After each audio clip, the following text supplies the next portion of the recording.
Hello everyone, I am Joanne K. Pableo. Today, I will be talking about genetically modified organisms or the GMOs. So before I start my proper discussion, have you ever heard of the term GMO? Or ever heard of the term GM food, GM products, GM animals, or even GM microorganisms? And what does it mean for you as a consumer? And now let me start my proper discussion, but first, let me give you the learning objectives. So at the end of the discussion, students should be able to identify issues on genetically modified organisms or GMO. Next, discuss different implications and impacts of GMOs. And last, learn about the impact of GMO in the Philippine context. So now let's define and tackle what's a genetically modified organisms or GMO. So, genetically modified organisms or GMO is the term used for an organism created through genetic engineering. So, when we say genetic engineering, it is the process of altering the genes of a living thing to improve or change its character. Another definition given by World Health Organization in the year 2014, GMO is an organism, either plant, animal, or microorganism, in which the genetic material or DNA has been altered in a way that does not occur naturally by mating or natural recombination.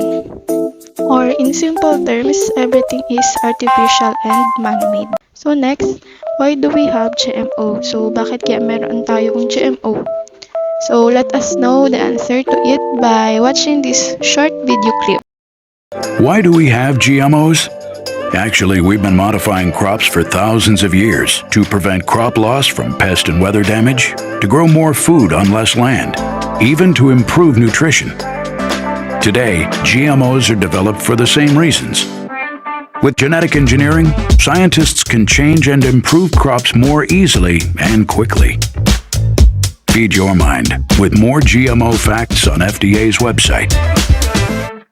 So, based on the short video clip that you've watched, we have GMO because of the only one main reason since before up to now. And it is because to prevent crop loss from pest and weather damage, to grow more food on less land, and even to improve nutrition. Now we also have the question, how are GMO plants made? So let's watch this short video clip again. How are GMO plants made? First, scientists look for a desired trait in a plant, animal, or even bacteria. It could be a trait like resistance to drought, insects, or viruses. Then they copy the gene that contains that trait and insert it into the DNA of the plant they want to improve. Scientists then grow that plant to see if it adopts the desired trait. Feed your mind with more GMO facts on FDA's website. So according to the video clip, GMO plants are made through a process called genetic engineering or genetic modification. So the genetic engineering process on a plant has 3 steps. First, scientists look for a desired trait in a plant, animal, or even bacteria. It could be a trait like resistance to drought, insects, or viruses. Then, they copy the gene that contains the trait and insert it to the DNA of the plant they want to improve. After that, scientists then grow that plant to see if it adopts the desired trait. And now let's define genetic engineering. So, genetic engineering is a term coined by Jack Williamson in 1951, who is the author of the science fiction novel Dragon's Island, and that novel is all about genetic engineering. So, genetic engineering is the process in which either a desired gene of an organism is isolated, spliced out of the surrounding genetic sequence, cloned using laboratory techniques, and inserted into the host organism which is being modified. Additionally, the general process of genetic engineering is the deliberate manipulation of the organism's gene, where it may involve transfer of genes from other organisms. To explain, genetic engineering or genetic modification is a branch of science that falls under the umbrella of biotechnology. More specifically, it is a part of molecular biology. So it is the process of altering the genetic material of an organism, and it involves manipulating the DNA, which contains the instructions for the development and functioning of living organisms. By modifying the DNA, scientists can introduce new traits or characteristics into an organism or enhance existing ones. So now let's take a look at this diagram here of genetically modified organism. It is a diagram of how bacterial genes are introduced through genetic engineering to plant cells and tissues to develop and breed a genetically modified plant. So as we can see in the diagram, it has a lot of processes. So in genetic engineering of plants, we initially start with the extraction and isolation of desirable genes from bacteria. Following this, these genes are cloned and designed to express specific traits. Subsequently, these engineered genes are reintroduced into the bacteria. Thereafter, the bacteria act as vectors. When we say vectors, they serve as essential tools for delivering the specific genetic material into the target organisms, infecting plant cells, and transferring the modified genes. Consequently, the infected cells are cultured in a controlled environment, allowing them to grow into new plants. Then finally, these genetically modified plants are utilized in plant breeding, ensuring the propagation of the desired traits in the future generations. So now, let's proceed to the GMO in food and agricultural industries. As we all know nowadays, we are likely eating foods and food products that are made with ingredients from GMO crops. I mean, it is really not surprising because in this era, very advanced na ang ating mga technologies. And because of that, humans were able to do things that are impossible, not like before, but now are capable to do things that are possible because of advanced technologies. Since the use of GMOs are widespread, let us delve deeper into the significant roles of GMOs in food and agricultural industries. So why is that people decided to use genetically modified organisms to our food and crops, and what are some things that GMOs are modified to do? So the Center for Ecogenetics and Environmental Health, or the CEEH, in the year 2013 identified the following rules of GMOs in the food and agricultural industries. First, we have the pest resistance. It is a genetically modified plants to resist certain pests. So an example of this is BT corn. The DNA or genome of the BT corn has been modified with the gene of Bacillus thuringiensis, a soil bacterium that produces proteins which is toxic to corn borers or worms. This is basically one of the reasons as to why the use of GMOs is becoming widespread. As we all know, pests are often the enemies of every farmer. So these modified plants are engineered to produce certain proteins that are toxic to specific pests, reducing the need for chemical pesticides. So the widespread use of these GM plants is due to their potential to increase crop yield and reduce crop loss, leading to more consistent and efficient production.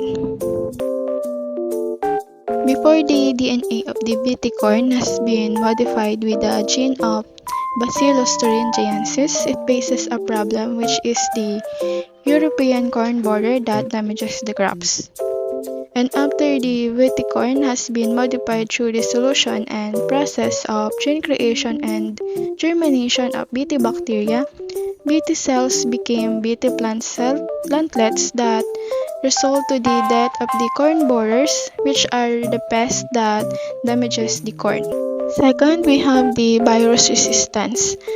So these are genetically modified plants to resist certain viruses. So they did not only modify certain plants to only be pest resistant, but they also modified it to be virus resistant as well. So plant viruses can be serious pathogens in crops, as they can cause anywhere from minor losses to total crop failure. So if this plant viruses already contaminated one of our plants, kunwari sa ating mga bayo, what will happen if it also spread to our other plants?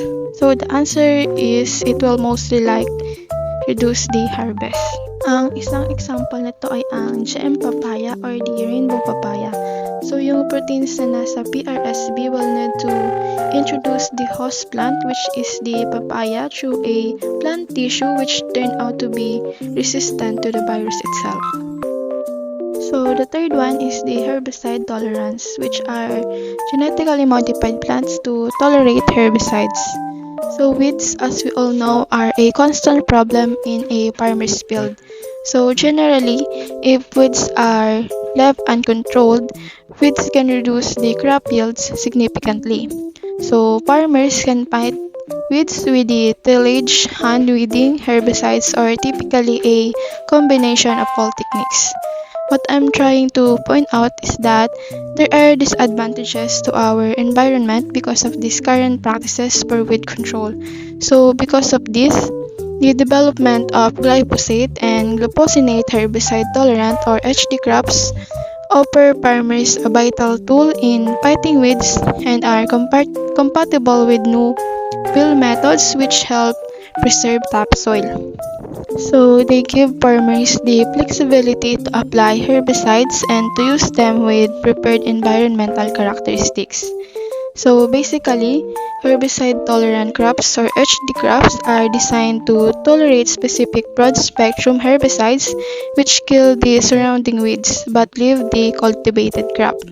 So a great example of this is the Roundup Ready soybean. So glyphosate, an herbicide for weeds, was introduced to the soybeans, making it tolerant to the herbicide itself. So farmers then can spray the herbicide, killing the weeds but not the soybeans. Then we have the fortification. So these are genetically modified plants fortified with certain minerals. So basically, this increases the nutritional value of crops through either selective breeding or genetic modification. So instead of adding nutrients to the food after harvesting, the plants themselves are altered so that they produce these nutrients.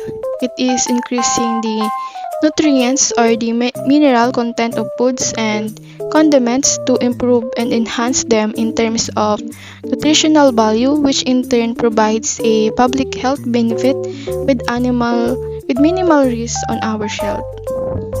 So an example of this is the golden rice. So golden rice has an engineered multi-gene biochemical pathway in its genome or DNA. So this pathway produces beta-carotene, a molecule that becomes vitamin A when metabolized by humans, thus making the rice grains fortified with vitamin A. So the fifth one is the cosmetic preservation. So these are genetically modified plants that resist their natural discoloration.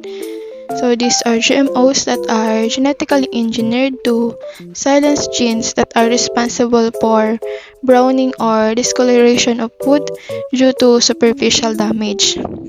So when we say discoloration, it is a natural phenomenon that occurs widely in many fruits and vegetables.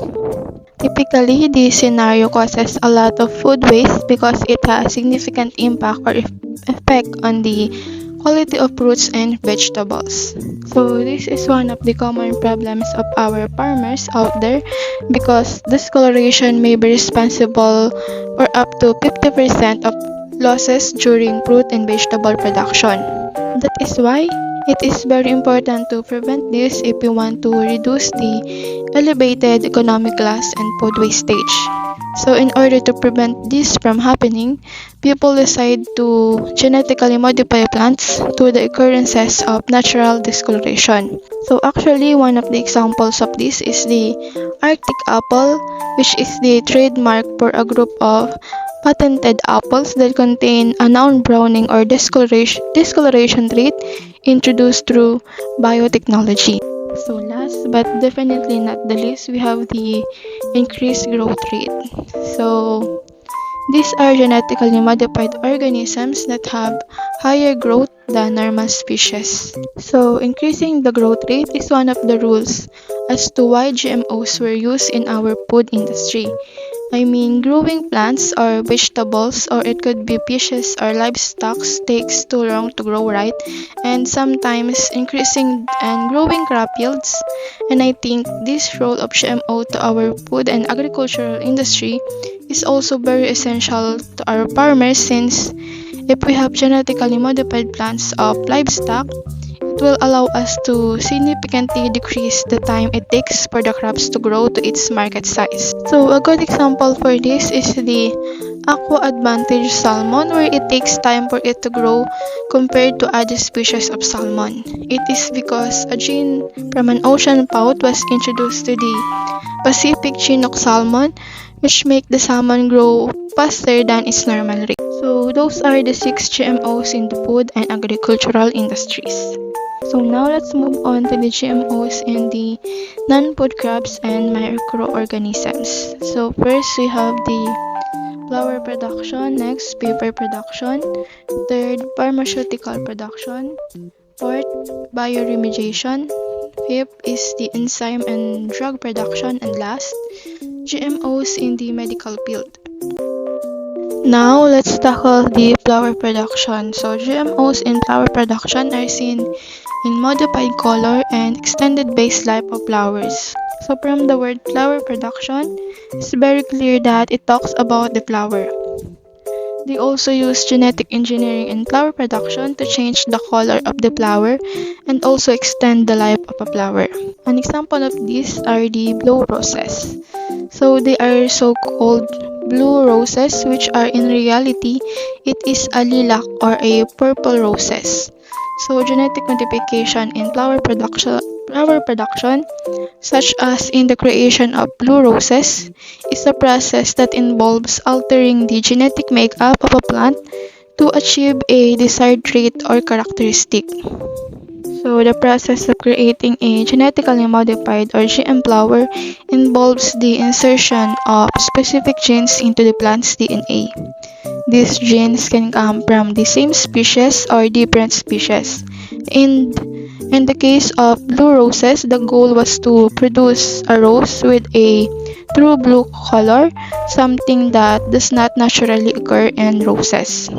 So the genes responsible for the production of the blue pigment, delphinidin, were introduced. So when we say delphinidin, it is a purple colored plant pigment which occurs in the variety of berries, eggplant, rosal, and wine. So this pigment does not naturally exist in roses. So genes from other plants like the pansy that to produce this pigment were used. The blue rose was developed by a team of researchers from Suntory and Florigene. So they used a gene from a pansy to introduce the blue pigment delphinidin into a purplish red old garden rose, or it was called Cardinal de Richelieu, and this resulted in a dark burgundy rose. So the researchers then suppressed this activity of the gene that produces the red and pink pigments in roses, allowing the blue pigment to dominate and produce a blue color. Next, we have the paper production. So we all know that some of the source of the paper we use are the trees.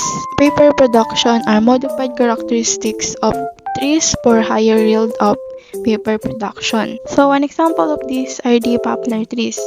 So the genetic modification of poplar trees mainly targets a component of the tree's cell walls called lignin. So lignin is a complex polymer that provides strength to wood but also impedes efficient degradation during paper production. It is removed from wood to make paper through crop process, by which inserting genes that could pour ferulic acid in a young poplar tree. So researchers have genetically engineered poplar trees to produce a form of lignin that degrades more easily. And this simplifies the process of extracting wood fiber from the trees, which could significantly reduce the use and emissions produced by the pulping industry. By reducing the lignin content, the trees become easier to break down, thus reducing the carbon footprint of paper products made from poplar trees. In general, genetic modification is revolutionizing the paper production industry by making it more sustainable and efficient. Third, we have the pharmaceutical production. So these are modified plants to produce pharmaceutical products. So, genetic modification in flower production is like giving a plant a new instructor on how to behave or what to produce. An example of this is the periwinkle plant. So, I guess you are all familiar with this since madalas natin to makita kung saan lang dyan sa ating paligid, and these are often referred to as a damo. So, in the case of periwinkle plant, scientists are interested in its ability to produce certain compounds called the alkaloids, which have powerful anti-tumor drugs, vinblastine and vincristine, which are used in the treatment of cancer. So, by tweaking the plant's genetic code, scientists hope to increase the production of these compounds. So, for you guys to easily understand it, think of the periwinkle plant as a tiny factory. Its normal job is to grow and reproduce, but with genetic modification, we can give it a new job, and it is to produce medicines. This process is known as the plant molecular farming, or the PMP, wherein plants take in sunlight, water, and nutrients, and instead of using this to just grow, it also uses them to produce pharmaceutical compounds or drugs that can cure diseases like cancer and tumor. And also, based on what I have read online, plants are unlikely to carry diseases that can infect humans, making them a safer choice for drug production. And by genetically modifying them, like the periwinkle plant, we can program them to produce valuable pharmaceutical compounds or products. Now we have the bioremediation. It is the use of modified plants that can assist in the bioremediation of polluted sites.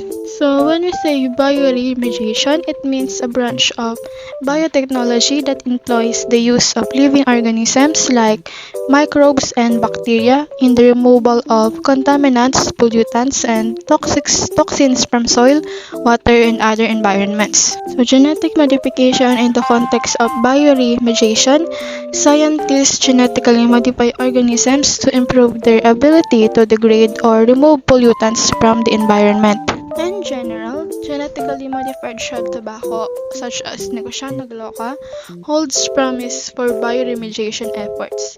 By enhancing its ability to accumulate specific pollutants, it can help reduce contamination levels in the environment.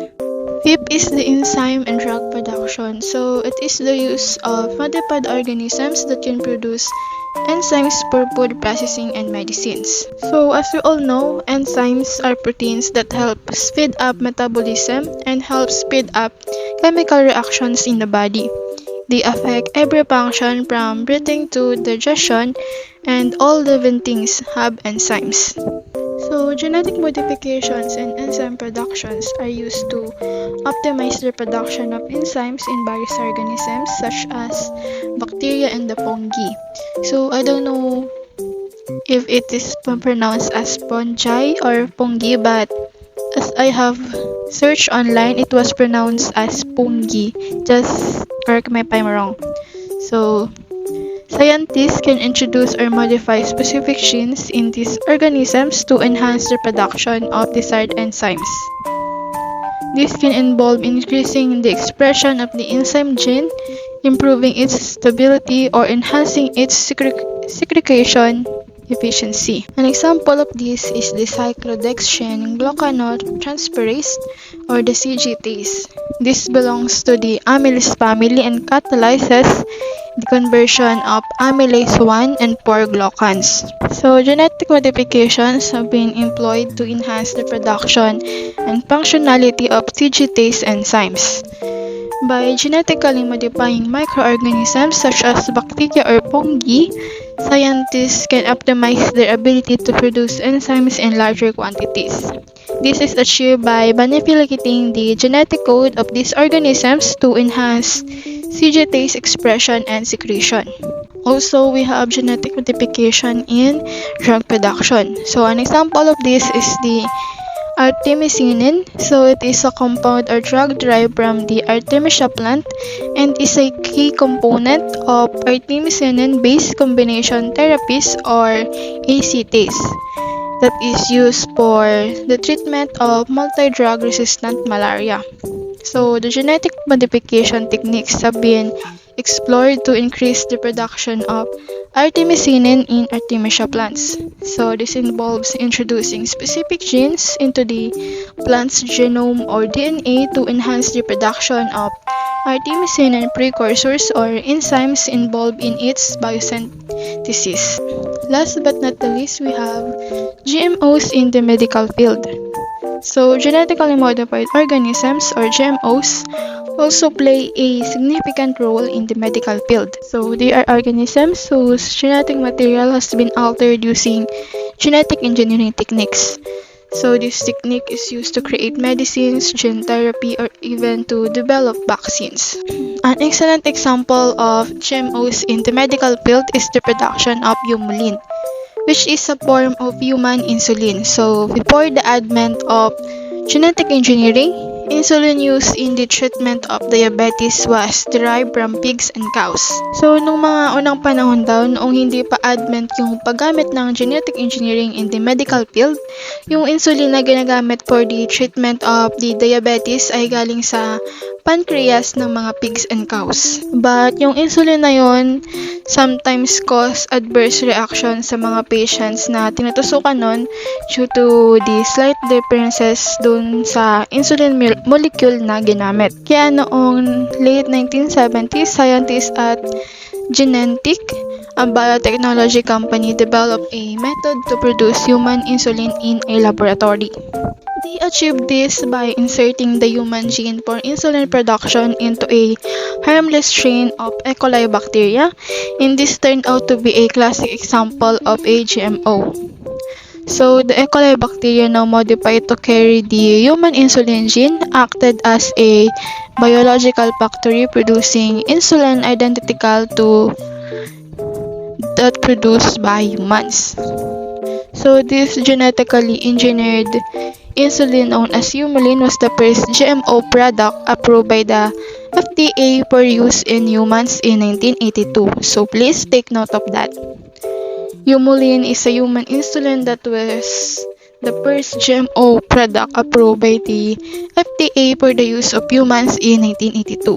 It revolutionized the treatment of diabetes, providing a safer and more reliable source of insulin. So, this method of using GMOs to produce medicines has been used to develop other drugs as well, including growth hormones, clotting factors for hemophilia, and drugs to treat cancer. Additionally, GMOs are also used in the development of vaccines. Some vaccines are made using harmless viruses or bacteria that have been genetically modified to carry a piece of genetic material from a pathogen. So, yung mga vaccines daw na ginagamit natin ngayon are also genetically modified. Even yung mga vaccines na tinusok sa atin during the pandemic to avoid the coronavirus, those vaccines are also get through the genetic engineering before they were launched to use for the humans.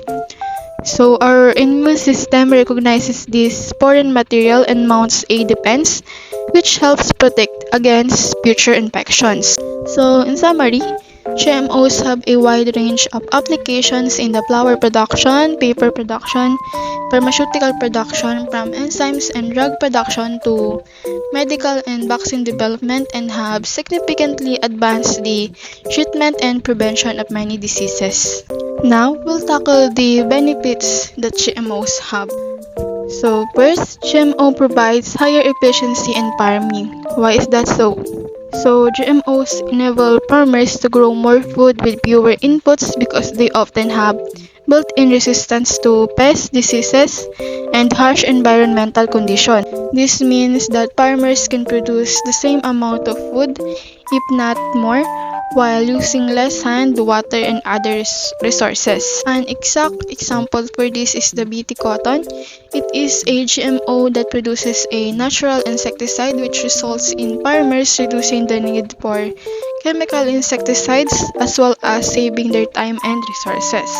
Next, GMO increases the harvest of the farmers. So, as I've said earlier, through genetic engineering, crops can be modified to enhance their yield.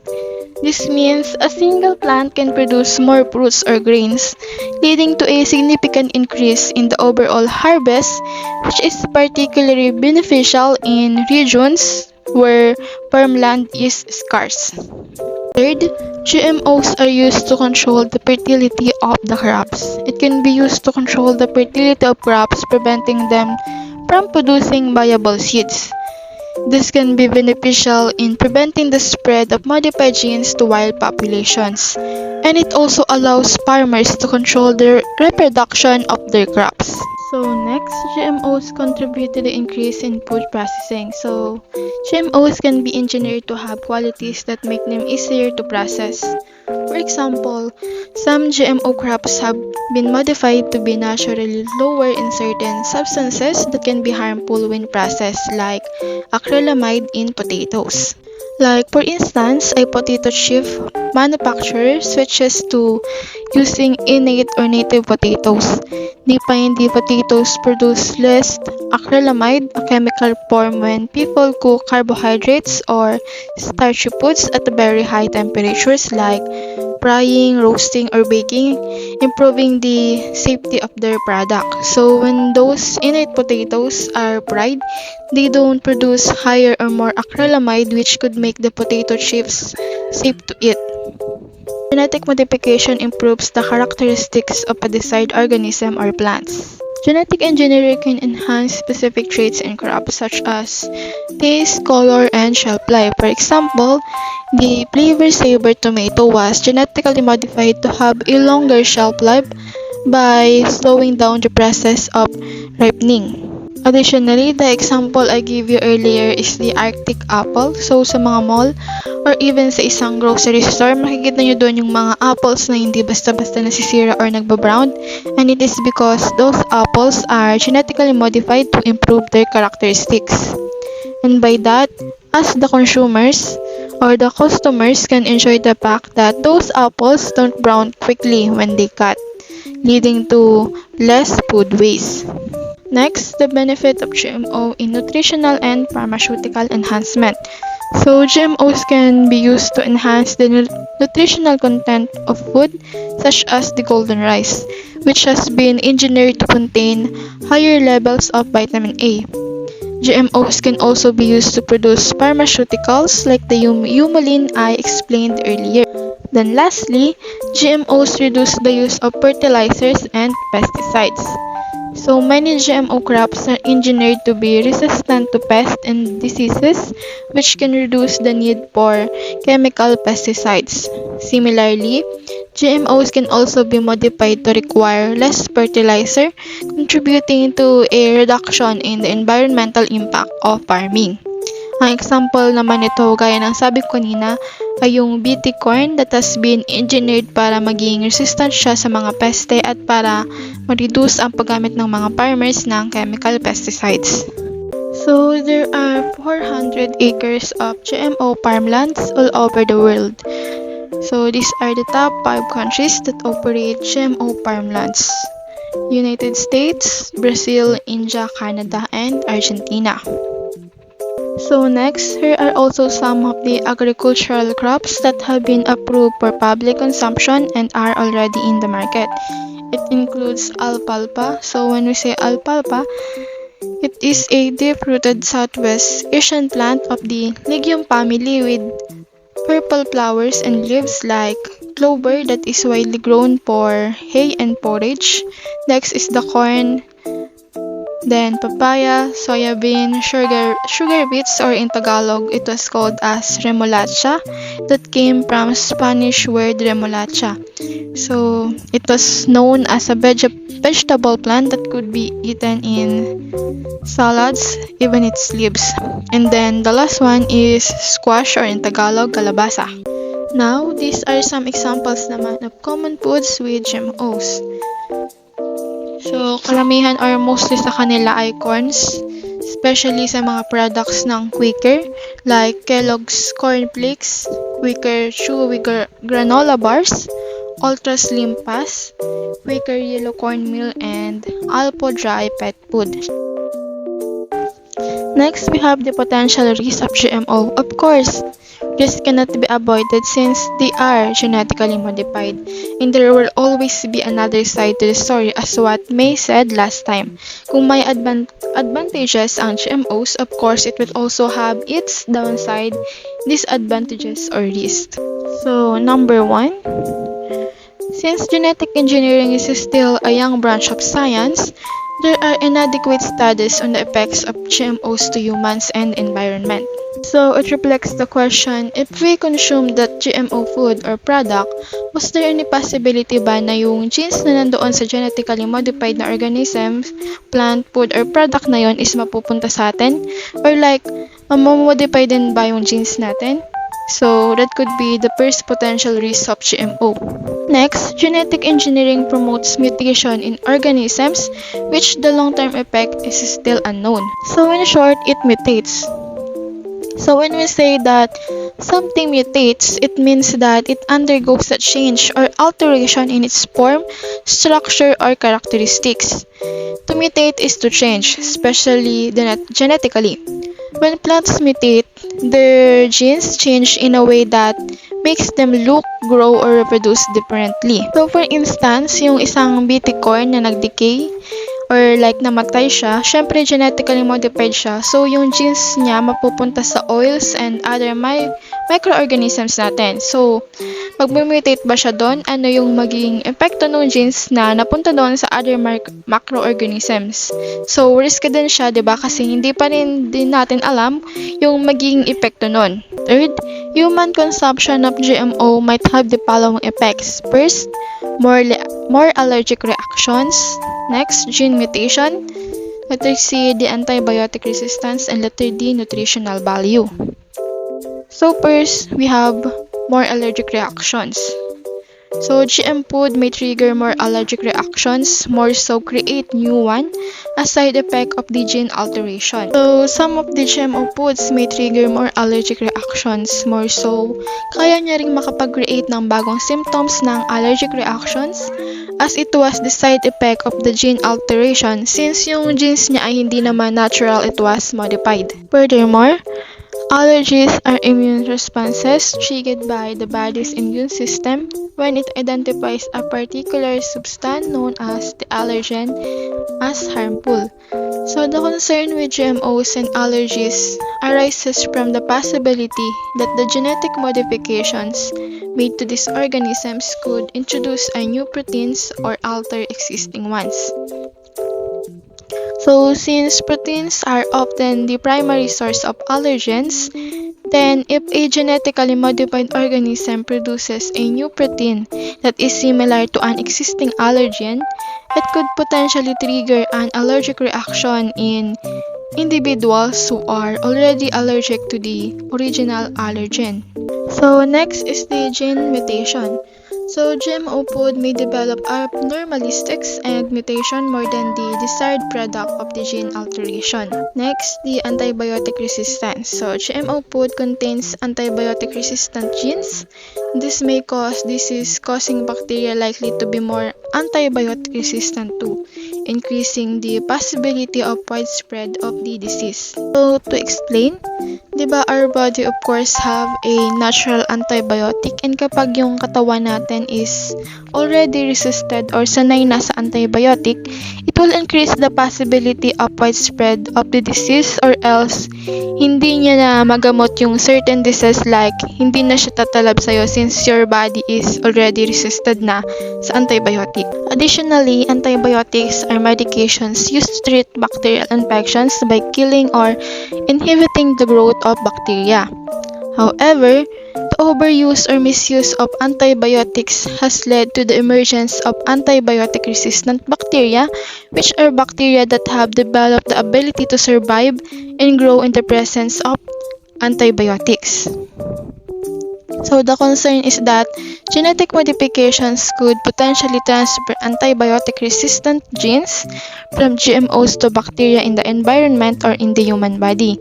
And this could contribute to the spread of antibiotic resistance, making it more difficult to treat bacterial infections effectively. So last but not the least, the risk of GMO in nutritional value. So GMO food may have change in their nutritional value. So since they are genetically modified nga, it means yung nutritional value niya ay na-modified din. It has potential risk since genetic modifications can influence the expression of genes responsible for nutrient synthesis or metabolism. It could also potentially lead to changes in the level of vitamins, minerals, or other essential nutrients, and these changes could affect the nutritional quality of the GMOs and subsequently impact human health. Then now, we'll tackle the potential environmental risks that are caused by GMOs. So, Karki, in the year 2006, summarized the perceived potential environmental risks caused by GMOs.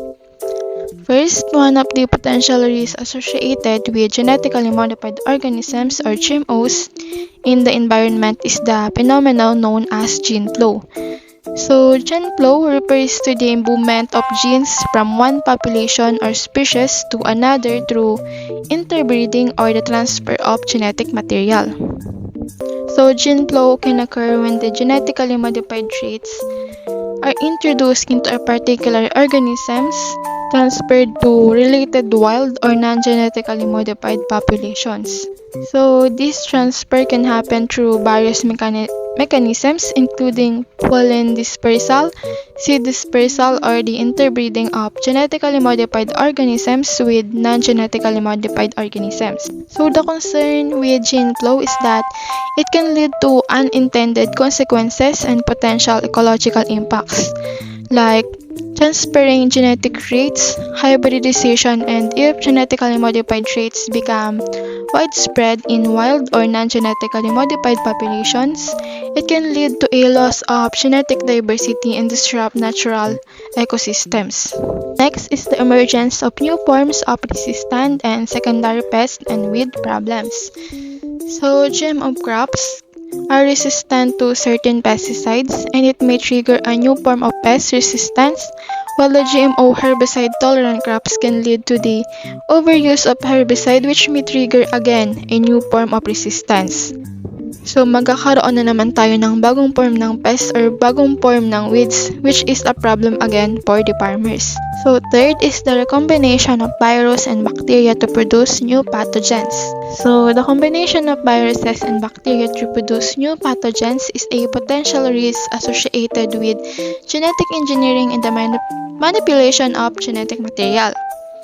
So, recombination refers to the process by which genetic material from different sources combines to form new genetic combinations. So, in the context of viruses and bacteria, recombination can occur when genetic material from a virus integrates into the genome of a bacterium or when genetic material from different bacteria combines. So, the concern naman dito is that it could potentially lead to the creation of new pathogens with increased virulence or altered characteristics. For example, a genetically modified bacterium carrying a harmless virus is exposed to another bacterium carrying a different virus. Recombination could result in the creation of a new pathogen that possesses the traits of the both viruses. So this new pathogen could potentially exhibit enhanced pathogenicity or novel properties that could pose risk to human health or the environment. So aside from those three environmental risks, we also have direct and indirect environmental risks. So, for direct environmental risks, we have first, the introduction of the GMOs in the natural environment may cause disruption of the natural communities through competition or interference. So, the possibility of unexpected behavior of the GMOs in the environment if it escapes its intended use and may pose threats or become pests. So, to explain in a broad way, it was modified then it became pest.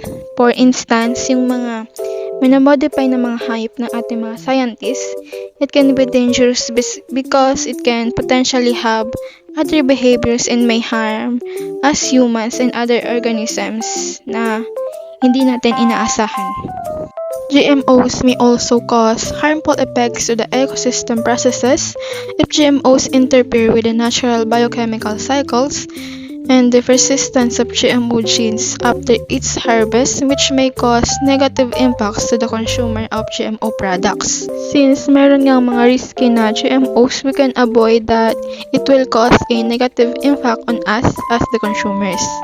So one example of this is the issue before about the VT eggplant here in our country, the Philippines, since it was the very first GMO product that was publicly approved to be consumed in the Philippines. So may issue before na ayaw ng mga taong kumain ng VT eggplant na yun since it has risk daw sa ating health which are still unknown up to until now. Then we also have the indirect environmental risk naman of GMOs. So first, the alteration of agricultural practices like managing negative impacts of GMOs to the environment, such as evolution of insects, pests, and weeds that became resistant to GMO crops.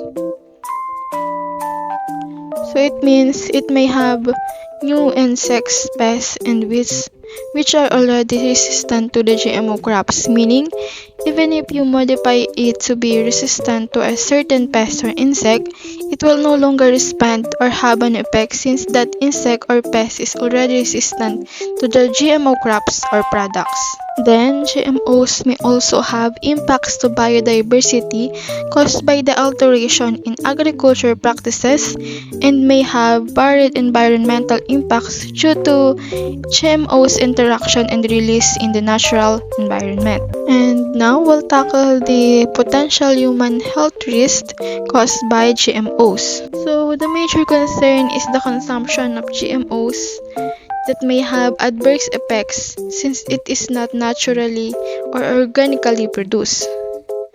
So as I've said earlier, GMOs are organisms in which everything is artificial and man-made. So from that, we can figure out that these GMOs are not safe for humans since they may bring adverse effects, especially to human health. The consumption of GMOs may alter the balance of existing microorganisms in the human digestive system. So GMOs may produce bacteria since our body has a million or trillions of bacteria, then it may create an existing imbalance to our digestive systems. The production of toxins may be detrimental to human health. So when we say detrimental, it means it is harmful. So some GMOs are designed to produce toxins to protect against pests or diseases. However, these toxins may have unintended consequences when consumed by humans. They can potentially cause adverse health effects such as allergic reactions or toxicity. Also, the production of allergens may have adverse effects on humans. So, gaya nga ng sabi ko kanina, some genes may alter proteins which are the primary source of allergens. So again, allergens are substances that can trigger allergic reactions in susceptible individuals. So some GMOs may be engineered to produce proteins that are known as allergens or have the potential to become allergenic. So when consumed by individuals with allergies, these GMOs can cause allergic reactions ranging from mild symptoms to severe anaphylaxis. Therefore, the production of allergens by GMOs poses a potential human health risk, especially for individuals with known allergies. So next is the Human Genome Project. So this is a long-term research effort to identify the estimated 3,000 genes in human DNA. Or in short, it is the mapping of human genes to provide a framework for research and studies in the field of medicine. So it was feared that the ability to produce human genetic information would create biases and give much power to people holding the information and to the disadvantage of those who do not have the genetic information. So, kumbaga, Human Genome Project is a potential human health risk na caused by GMOs because it may bring chaos to those people na mayroong kakayahang makapag-produce ng genetic information at doon sa mga tao na don't have the ability to do so. Kasi nga, mas may kakayahan yung other side, it means mas may power sila or like mas mataas sila tingnan kaysa doon sa mga taong walang kakayahan to produce genetic information. Then 6, we have another potential human health risk, which is the mutation of genetically modified organisms. So, genetically modified bacteria and viruses may mutate or may change and reproduce differently to become more resistant or virulent, which may cause more dreadful diseases for human beings. So, sinabi ko kanina, diba, na those genetically modified organisms, yung mga genes or like the bacteria na in-insert sa kanila from other organisms may cause them to behave differently. Or like yung mga may potential na mag-mutate sila or mag-change and reproduce into something different, then mas magiging resistant sila or harmful na maaaring mag-cause ng mas malalang dreadful diseases that could affect human health. Then lastly, cloning. So, cloning is the asexual reproduction of an organism using parent cells through genetic engineering. So, cloning is the process wherein the exact copy of an organism, cell, or gene is created through genetic engineering. In this process, scientists use biotechnology called recombinant DNA technology para makuha ang DNA na galing sa isang organisms, then inserted it to other organisms. So, for instance, they can use this technology para ma-produce or malika ang isang copy ng isang particular gene that is responsible for a particular trait. Then kapag nalagay or nakuha na ng isang organism na yon yung gene ng isa pang organism, yung trait na mayroon yung other organism ay mapupunta na rin doon sa pinaglagyan ng genes na organism. So, another example nito ay yung first mammal named Dolly, which is the first sheep from Scotland that was born through cloning on February 24, 1997. So, please take note of that. So, dahil nga once na naging successful yung animal cloning, nagkaroon na ng fear yung mga tao worldwide na it is also possible magkaroon ng human cloning because of the advanced technologies. And because of that certain issue, nagkaroon ng mga groups worldwide na nag-campaign against GMO food consumption. And they also encourage everyone to boycott the GMO products. And now, let's tackle the biosafety on GMOs. So, we have the Codex Alimentarius Commission or Codex. It is an intergovernmental body that develops the Codex Alimentarius, known as International Food for Code. So, this is responsible for the development of standards, codes of practices, guidelines, and recommendations on food safety. So, the pressing issues and concerns regarding GMOs, nagdevelop ang Codex ng Principles for Human Health Risk Analysis of Genetically Modified Food Products. So, the principles include pre-market assessments of GMO products and the evaluation of their direct and indirect effects. However, ang Codex principles have no binding effect on national legislation but through the phytosanitary measures lang ng World Trade Organization. And yung national legislators are encouraged to complement their national standard with the Codex principle. Kasi yung mga BT naman, GMO products are not actually here in the Philippines, they are from other countries. Next is the Cartagena Protocol on Biosafety. This is an international agreement which aims to ensure the safe handling, transport, and use of living modified organisms or LMOs resulting from modern biotechnology that may have adverse effects on biological diversity, taking also into account risks to human health. It was adopted as a supplementary agreement to the Convention on Biological Diversity and entered into force on September 11, 2003. Lastly is the International Trade Agreement in labeling of GM food and food products. So there isn't a singular international agreement on the labeling of GM foods. However, the Codex Alimentarius Commission has guidelines on the labeling of GM foods, stating that any food or food ingredient obtained through certain techniques of genetic modification or genetic engineering should be labeled if it differs from its traditional counterpart regarding composition or nutritional value. So the specifics of labeling laws can vary greatly from country to country. Additionally, the World Health Organization or WHO does indeed claim that all GM products available in the international market have passed safety assessments by national authorities. These assessments typically examine both environmental and health risk factors as well as food safety, often in accordance with the Codex Alimentarius guidelines. So the aim is to ensure that all GM foods are as safe to eat as their non-GM counterparts and pose no increased risk to the environment. And now let's tackle the GMO in the Philippine context.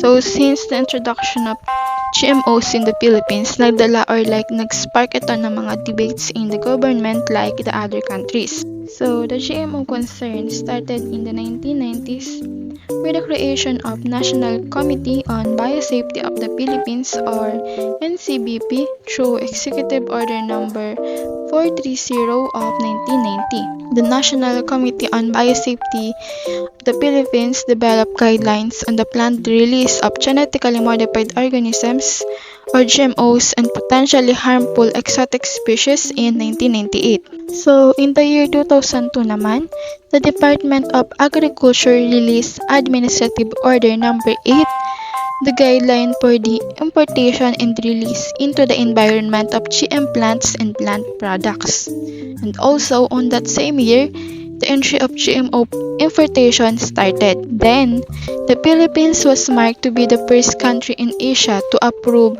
commercial cultivation of GMOs when GM corn planting was approved in 2002.